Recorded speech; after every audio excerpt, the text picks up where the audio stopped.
on today's show, we're talking all things passive income.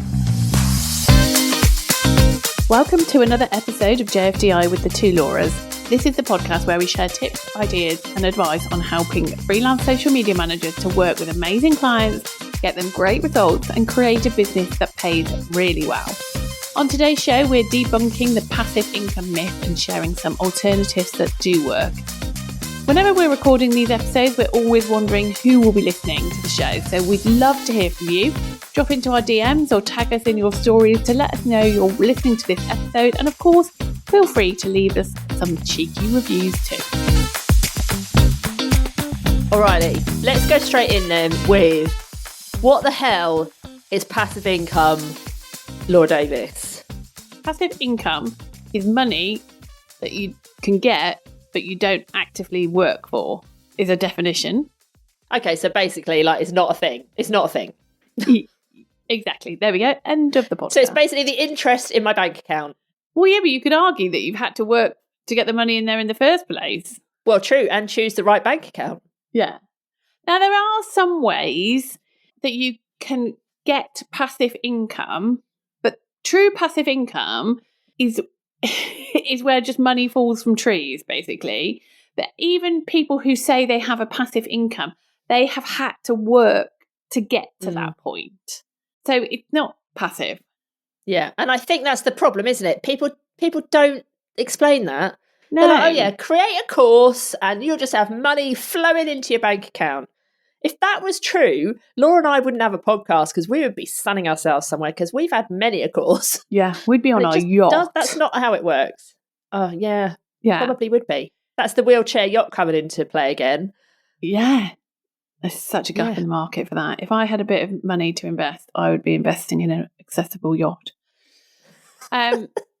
It's very rare to actually get true passive income. So it's a bit of a misconception. And we see this a lot, don't we? People will say, oh, I'm wanting to have a digital product so I can get passive income. And it's like, no. So as we've mentioned, there is that significant amount of upfront work with no guarantees that will create you any kind of passive income. And it often needs kind of continuous tweaking, refining. And if you think in a world of social media, if you're going to try to create something, it's fairly guaranteed that there'll be changes in social media that will mean that you'll have to keep updating whatever it is. So therefore, you're constantly working on that thing. So therefore, that is not passive income. No, and also I think if you think about it from like a customer perspective, like how off-putting would it be to buy something that you know is someone's passive income because you know they're not doing anything to make sure it's any good? Yeah. Like imagine if our membership was passive and we were just sat on a sunbed somewhere, leaving everyone to just crack on rather than actually helping people.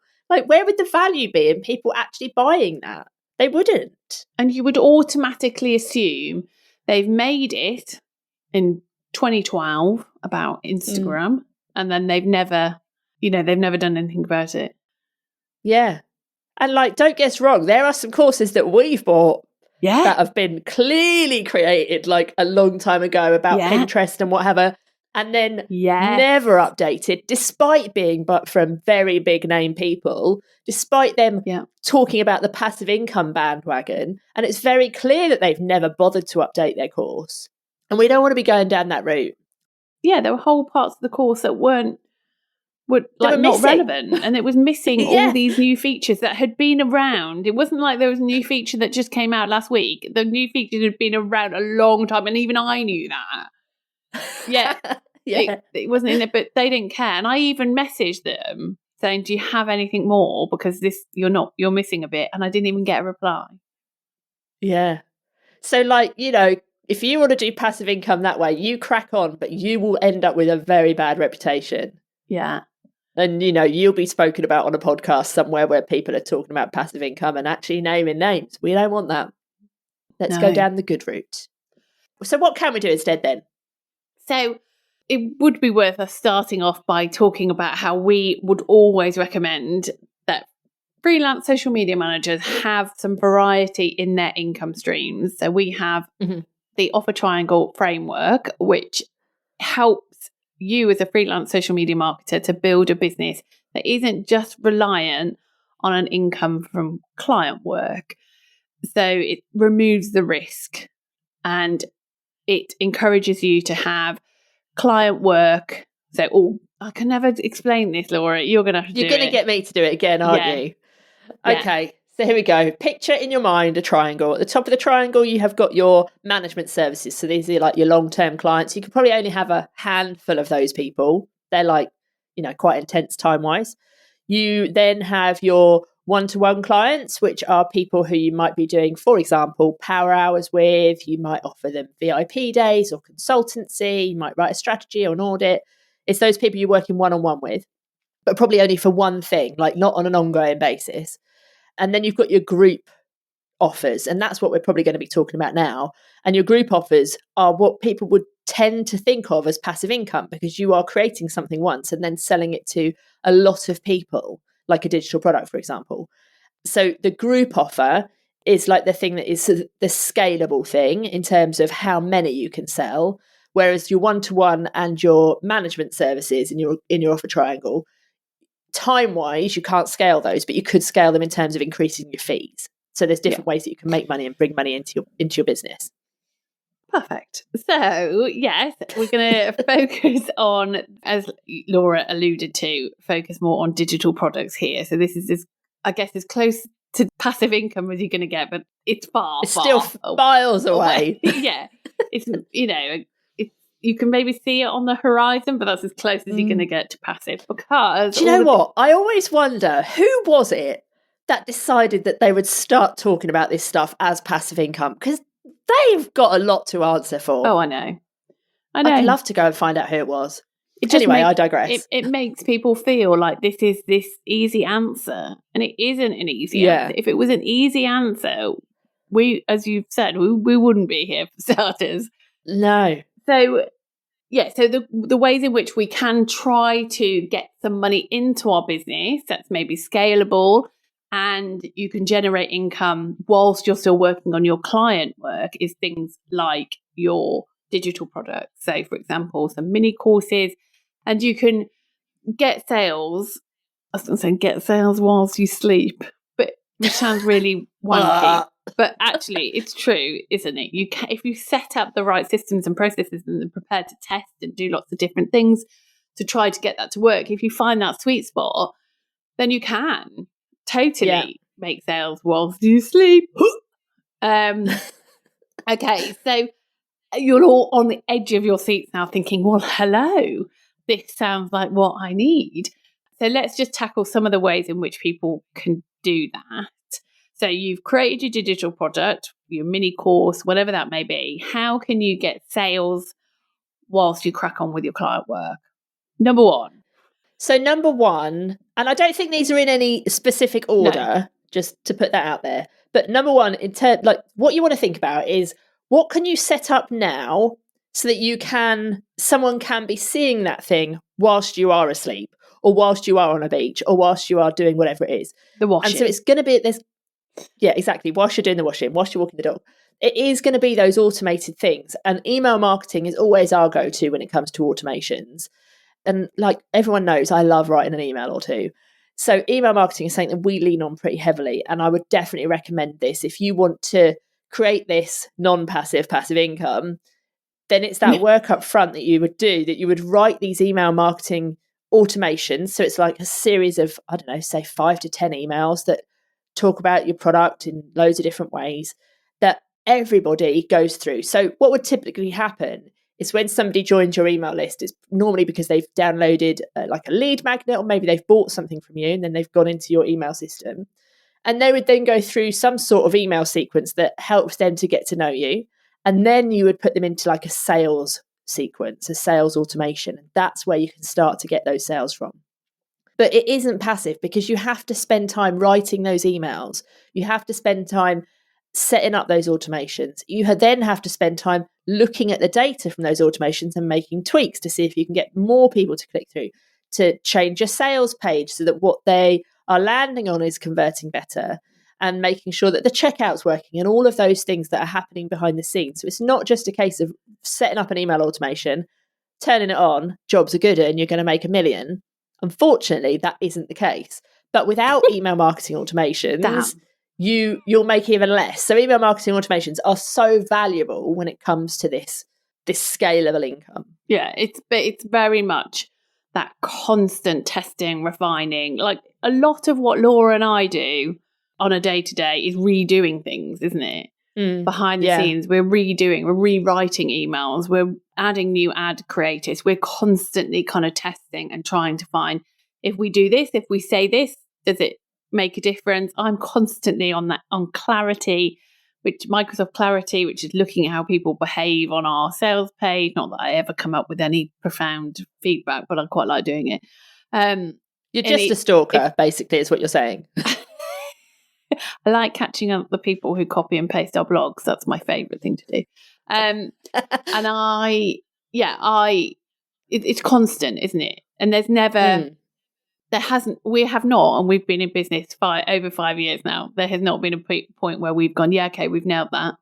We're always trying to improve, which is hard for us, isn't it? Because we like creating new things, not going back and tweaking old things. So that's difficult for us. It is very difficult.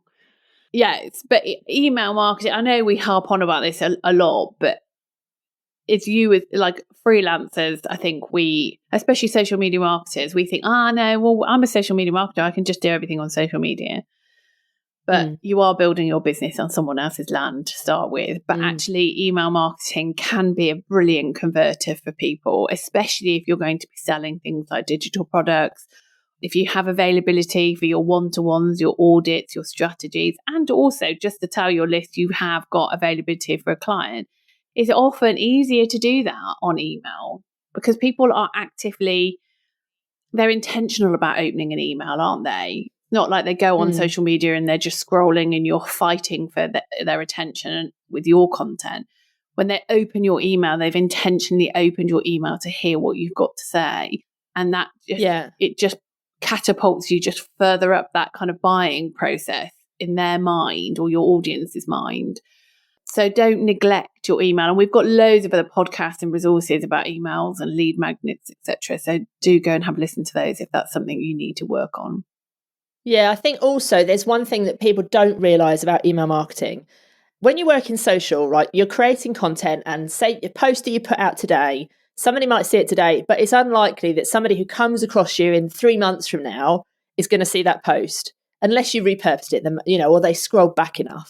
Whereas with your email marketing, you could write emails today, you could put them in an email service provider, in an automation, and that email you've written today, somebody who joins your list in 3 months' time will get that email. Yeah. They don't have to scroll back. You don't have to repurpose it. That everybody is going to see the same emails. And on social, that isn't possible. Everybody can't see the same content because it would just be boring if you just kept posting the same 9 posts, for example, on Instagram. That wouldn't work. So you can make sure on email that everybody goes through the same kind of journey, the same buyer's journey, and they all hear the same messages in the same order. And that can be really powerful when it comes to selling your digital product or your mini course. So don't ever think that you're just building an email list just because you worry that you might lose your Instagram account. It's like a really valuable asset in your business. Yeah, nice. So start an email list if just need to clarify that. Yeah, that's what we're getting. Yeah, definitely have an email list. Put it at the top of your list. All right. So the second way that you can make money whilst you're busy with your clients is through ads, whether that be Meta ads, TikTok ads, LinkedIn ads, wherever you want to do your ads, but ads. And I think that now is a good point to say that if people say to you, you can't get success on ads unless you spend thousands, that it's just bullshit. Absolute bullshit. You can run low ticket, by low ticket, I mean like low spend ad campaigns and still get results. Not necessarily easy. You're going to have to commit to it, like we've just been talking about with email, to testing, refining, putting different messages out there, finding out what the sweet spot is. But you don't need to be spending lots of money. And I know that that's when people kind of say, I don't want to, I can't afford to be running ads for my own business. I don't want to be spending. You really don't have to be spending a lot. We have ad campaigns running, which are just ticking over a couple of quid a day. And they do okay. Now, admittedly, they're more lead-based ads, but there are two different ways that you could try to get money by ads. So obviously, there's just sales-based campaigns. So there's you putting ads out, selling your digital product, so selling your mini course. And they are conversion-based campaigns. So you're saying to the Meta or whoever, go and find me people who are going to buy this course. And that's possible. They are probably slightly more expensive way to get a sale, maybe, but again, you need to test it. I don't know for sure on that, but certainly for us, that would be the most expensive way to get a sale. Or you can use like a tripwire. So, for example, you can have a lead-based campaign, which is what we do most of the time. So we have lead magnets, a variety of different kinds. And when people sign up for that lead magnet, on the thank you page, they have an opportunity to buy something. And normally there's an offer associated with it. Obviously, often there's a deadline. So buy this within the next 30 minutes, 5 minutes, a day, whatever that may be. And people therefore sign up for the lead magnet.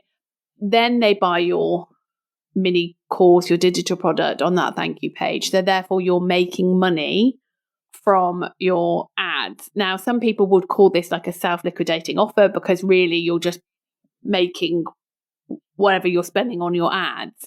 But that doesn't always have to be the case. You can try and tilt that balance, say actually you're making money.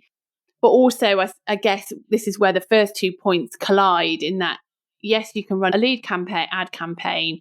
They offered the tripwire, they're offered to buy that product. But if they don't buy, they then go into your email where you then sell it to them on email. So you can still make money from your ads, but obviously it just takes a bit longer to do that. Mm-hmm. Anything to add on that? No, the only thing I would add on that is that I think it's important to know that you've got these options, because a lot of people will say, I can't spend money on ads to grow my email list because they feel that it's dead money, if you like. I can't spend £5 to get a lead. But if that £5 that you spent to get a lead then turns into a £200 sale, you've made £195. So you just need to kind of have a bit of a mindset shift that sometimes we have to speculate to accumulate. We have to put money into something to get money back out. And only you will know the numbers that work in your business. You'll have to figure out, how much you are willing to spend to get that sale. But if you have got like a mini course that is 200 quid, 300 quid, I'm pretty sure you would still be happy with making 100 quid, right? Because it's something you've already spent creating. So if it does cost you £200 to get that sale and you've got £100 profit, and then they then go and buy something else, and then maybe they become a long-term client, and over a year they end up spending 12 grand with you, that £200 was well worth spending on ads. You know what I mean? So you have to kind of think of it as a long-term investment as well. Yeah. You have to speculate to accumulate. Yes, exactly. And if you're someone who really struggles with ads and it's a bit of you've got a bit of a blocker that it's just not for you and it's really difficult, if you've got the Social Media Managers Toolkit, you'll have access to the Ads Manager Academy, which is everything a social media manager needs to be an ads manager. Now, you might be thinking, oh, well, I don't want to be an ads manager, but that's fine.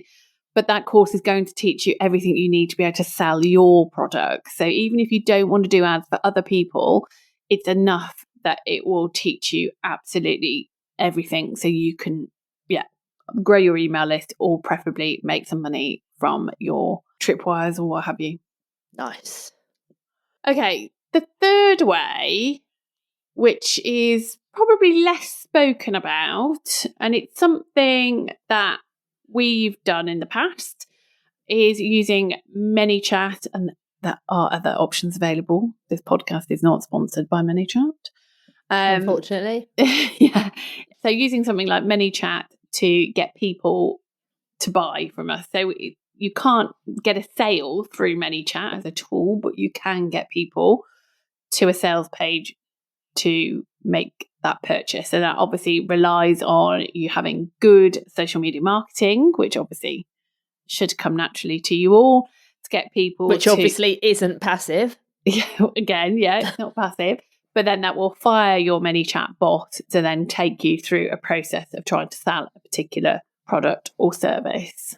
Yeah. And you could do all three. You could create really great content that get people to land in your ManyChat. On the ManyChat, you're sending them over to a lead magnet maybe, or, you're getting them onto your email list. They then go into your email marketing campaigns. They're being told about this thing in your emails. Plus, you're retargeting them with ads. So they're seeing that thing other places. Nice. And all of a sudden, they're like, oh my God, this thing must be amazing. I'm hearing about it so much. I need to buy it. And that is then when you get the sales in your sleep. But you have to put these processes in place. You have to do this work beforehand. And you have to keep looking at the data and keep testing and tweaking and refining and trying new things to see if you can get it to work better. What works now might not work in 6 months' time. So you can't just sit there going, oh, yeah, great. I found the sweet spot. This is it. I'm going to go and retire. I'm going to go and buy that yacht. Because before you know it, you can't afford the running of the yacht because you've not tweaked and refined and kept working on these things to make them keep working. Yeah. Okay, so if this all sounds too good to be true, but you're straight away thinking, I haven't got a digital product, I haven't got a mini course, but I want one, then keep listening as we have something coming soon. Yeah, keep those ears. Can you peel your ears? Mind you, you can't really peel your eyes, can you? Because that would hurt. So that's a weird saying too. Keep your eyes peeled. Keep your ears peeled. Do people say peel your eyes? Oh yeah, keep your eyes peeled. They don't say peel your eyes. They say keep your eyes peeled. Keep your ears peeled. What does that even mean? Your eyes peeled? I don't know. It makes me fall sick. My eyes actually hurt now thinking of that. Anyway, on that note, keep your ears open because something new is coming. We will be telling you about it really soon, and hopefully we won't hurt your ears in the meantime. No. And we'll be back next week, maybe with news of this, maybe not. Who knows? It's all a big surprise. We'll see you then. Ta-ra! Bye.